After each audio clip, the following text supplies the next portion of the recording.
Halo guys, balik lagi sama gua Lucky ID. Seperti biasa, sebelum mulai videonya, buat kalian yang sudah dukung channel ini selama ini, terima kasih banyak. Buat kalian juga yang belum subscribe, silahkan di subscribe karena subscribe itu gratis, tidak bayar. Dan buat kalian juga yang sudah donasi, terima kasih banyak, semoga dilancarkan rezekinya, amin. Oke, kita bacain novel Martial Back chapter 5700. Di sini diceritakan alasan utama dia tidak melakukannya sebelumnya adalah karena dia tidak ingin mengganggu proses penyembuhan para penguasa wilayah. Namun dibandingkan dengan situasi saat ini, mengganggu penyembuhan mereka bukanlah apa-apa. Ruang sarang tinta terus bergetar mengirimkan serangkaian sinyal mendesak ke dunia luar. Di kedalaman battlefield, sarang tinta tingkat Royal Lord yang belum sepenuhnya menetas semua penguasa wilayah yang telah tidur dan memulihkan diri terganggu dan terbangun. Segera sejumlah tokoh muncul di sarang tinta masing-masing mewakili sarang tinta tingkat Royal Lord. Meskipun para penguasa wilayah yang telah diganggu saat mereka memulihkan diri tidak dalam suasana hati yang baik, mereka tidak berani menunjukkan ketidakpuasan apapun terhadap raja semua ini. Monaye, mereka semua berdiri dengan khusyuk dan tenang. Monaye terus menghitung jumlah orang sampai tidak ada angka yang baru yang muncul. Orang-orang yang seharusnya muncul semuanya muncul, tetapi 4 hilang. Wajah Monaye menjadi pucat saat dia menyadari bahwa dia tidak peduli seberapa berhati-hatinya dia masih selangkah terlambat. Dengan 4 sosok yang hilang di ruang sarang tinta, itu berarti 4 tingkat Royal Lord telah dihancurkan. Dan tuan wilayah yang sedang menyembuhkan di dalam kemungkinan tidak akan memiliki akhir yang baik. Ada hampir 60 penguasa wilayah bawaan, kerugiannya sangat berat. Setelah menghitung posisi dan jarak antara keempat sarang tinta Royal Lord ini, Monaye segera menyimpulkan bahwa orang yang telah menyerang mereka tidak diragukan lagi adalah Yangkai. Hanya dia yang bisa melintasi 4 ruang sarang tinta Royal Lord dalam waktu sesingkat itu dan menghancurkan sarang tinta dan membunuh tuan wilayah. Pesan yang diterima dari Mani Komunikasi bukan dari Yangkai sendiri. Orang itu hanya berkomplot melawannya. Bagaimana menghadapinya dia sudah mengaturnya sebelumnya. Betapa penuh kebencian. Tuan, apa yang terjadi? Salah satu penguasa wilayah bawaan melihat ekspresi aneh Monaye dan bertanya. Monaye dengan cepat mengumpulkan pikirannya dan berkata dengan suara rendah, semuanya tidak perlu menyembunyikan diri lagi. Cepat dan pergi, terburu-buru ke Northern Pass. Sisi ini akan memberikan dukungan kepada kamu.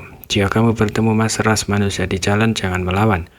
Kekuatan orang itu tirani dan metodenya aneh, bukan sesuatu yang bisa kamu tolak.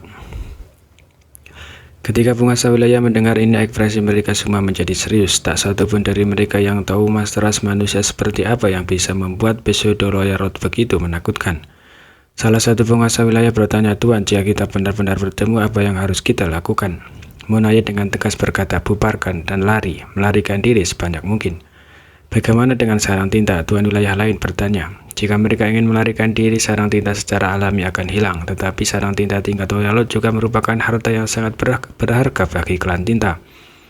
Ini adalah sarang tinta kualitas tertinggi yang langsung dibiarkan dari pembatasan besar awal surgawi, dan masing-masing memiliki jejak kekuatan Super Supreme Master.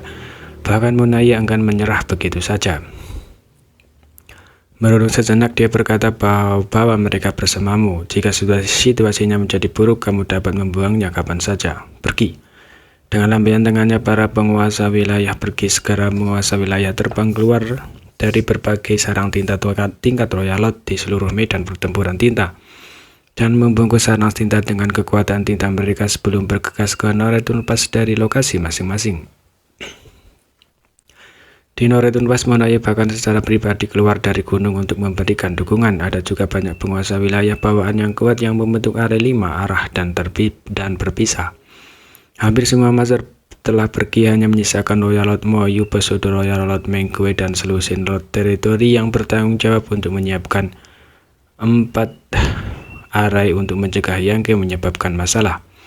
Di dalam fragmen alam semesta raksasa, Sun Zhao yang tidak aktif bisa merasakan aura tirani di dekatnya dan dengan cepat mendekat dan mundur, menyebabkan dia menggigil tak terkendali. Dia secara naluriah merasa bahwa mobilisasi para master ini ada hubungannya dengan Master Dao. Jika dia ingin mengirim pesan kepada Master Dao, tetapi dia tidak punya cara untuk melakukannya dan hanya bisa berdoa dalam hati. Di kedalaman battlefield, Yangkai berdiri di tengah tumpukan reruntuhan.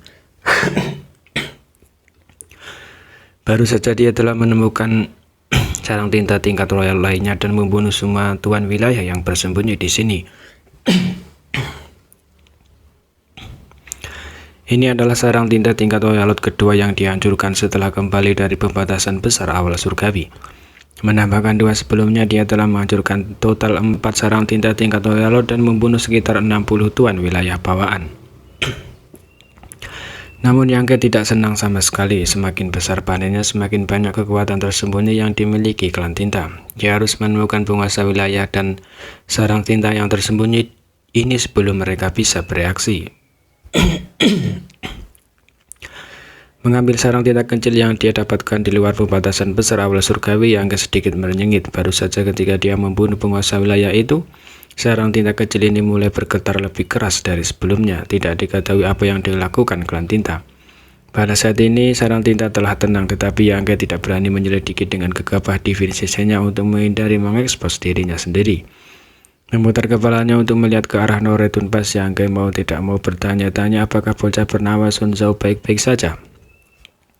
Di masa lalu dia berada dalam keadaan darurat dan tidak memiliki pembantu yang cocok, jadi dia hanya bisa menemukan murid acak dari Void Dojo untuk membantunya dengan manik komunikasi dan bersembunyi di luar Noretunpas. Dengan cara ini, jika Monaye ingin menemukannya, dia bisa menciptakan semacam ilusi untuk mengganggu penilaian Monaye dan mengulur waktu.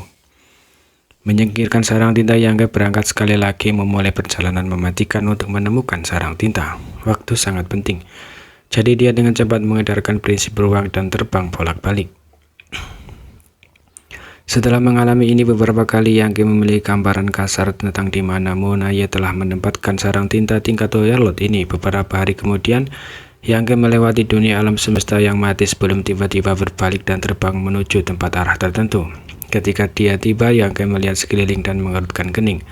Ada kekuatan tinta sisa yang kaya di sini, yang agak tidak normal, dan di tanah ada jejak sesuatu yang pernah melekat padanya. Dilihat dari ukurannya, itu tidak kecil. Sarang tinta tempat ini pernah memiliki sarang tinta tingkat royal, tetapi telah diambil oleh klan tinta melalui semacam metode, jadi ada jejak kekuatan tinta yang tersisa. Mengingat 2 getaran dari sarang tinta yang dia tangkap, Yangke tidak bisa menahan diri untuk mengutuk diam-diam apakah orang ini benar-benar memiliki hidung anjing. Dia hanya menghancurkan 4 sarang tinta, namun dia sudah menyadarinya. Tidak mungkin sarang tinta yang telah ditempatkan di sini dipindahkan tanpa alasan, kecuali jika diperintahkan oleh anggota tingkat tinggi dari klan tinta. Saat ini klan tinta berada di bawah komando Monaye, jadi dialah yang memberi perintah secara alami. Tampaknya tindakannya belum bisa menipu deduksi Monaye. Bertarung dengan musuh seperti itu di luar angkasa benar-benar mustahil. Tidak peduli